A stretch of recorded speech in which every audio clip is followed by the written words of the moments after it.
The monitoring of greenhouse gases in the atmosphere is largely an inexact science, and the development of related nature-based projects a scattered art. But GAIT Global claims its use of satellites and AI provides a robust, world-class and real-time measure of carbon in the atmosphere. The Singapore-based Climate Investment Advisory and Technology Group has an interest in 100,000 square kilometres of carbon projects around the world, including one we visited in Borneo.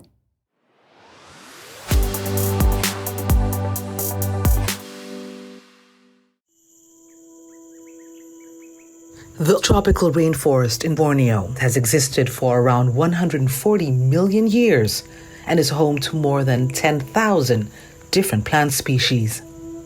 Tucked in the middle of it, in central Kalimantan, is a place where preserving the pristine forest not only helps the environment, but also the sustainability goals of corporate companies.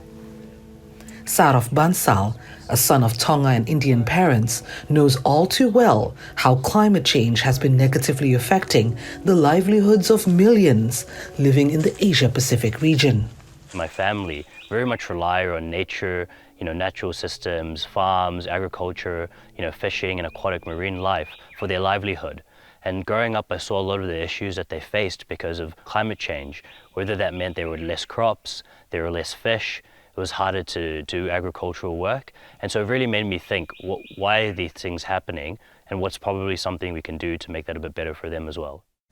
In 2021, he established GAIT Global, short for Green Artificial Intelligence Technology in New Zealand.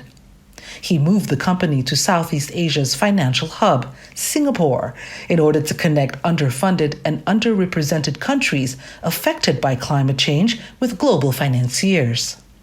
In the past, there's been a huge over-reliance on physical sampling of carbon emissions, such as taking soil samples or measuring the diameter of tree trunks to estimate the carbon it releases. However, state-of-the-art technology that's available now includes artificial intelligence and satellite imagery that cuts time, cost, and gathers information to showcase the entire picture with data that's transparent, robust, and accurate.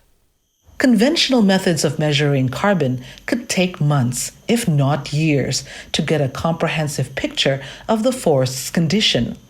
But with modern technology, it can be cut down significantly. GAIT Global uses satellite imagery to measure bands of light bouncing between the ground and satellite that are different spectral. Different spectral shows the chlorophyll content of the tree, vegetation, tree health, species, and amount of carbon being stored. It can also tell the density of trees as well as whether deforestation is occurring over time. We're in the middle of the central Kalimantan forest, and we all know that Kalimantan is one of the lungs of the earth. Why did you choose this location for your first project in Indonesia?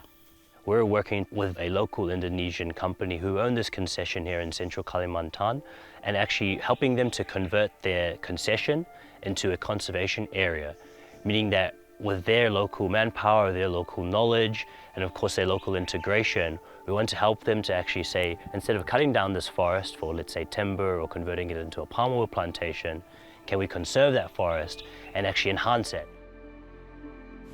The land in central Kalimantan is GAIT Global's pilot program in Indonesia, and the company is working to conserve land in 4 other provinces.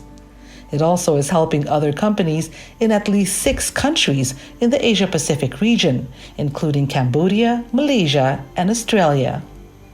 However, unlocking billions or trillions of US dollars in finance at the scale that's needed to mitigate climate change in these places is a big challenge. We want to be able to give them the confidence that what they're putting their money towards actually makes a difference.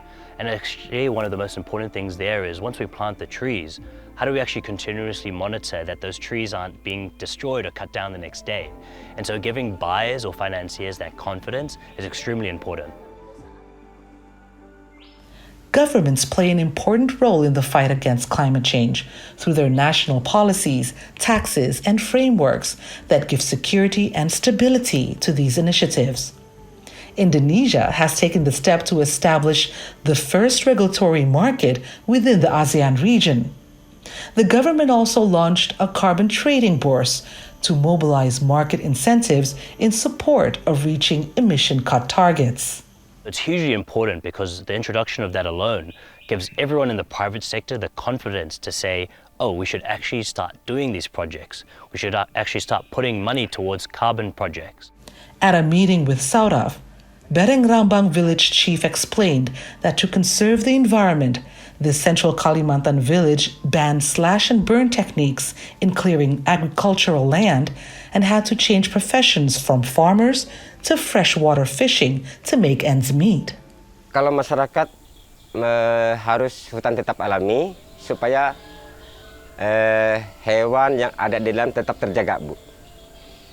Nah, demi kelestarian lingkungan, hewan terjaga, habitat yang sana bisa di situ seperti orang hutan, beruang tetap terjaga. Kalau hutan dibabat, kemanalah mereka?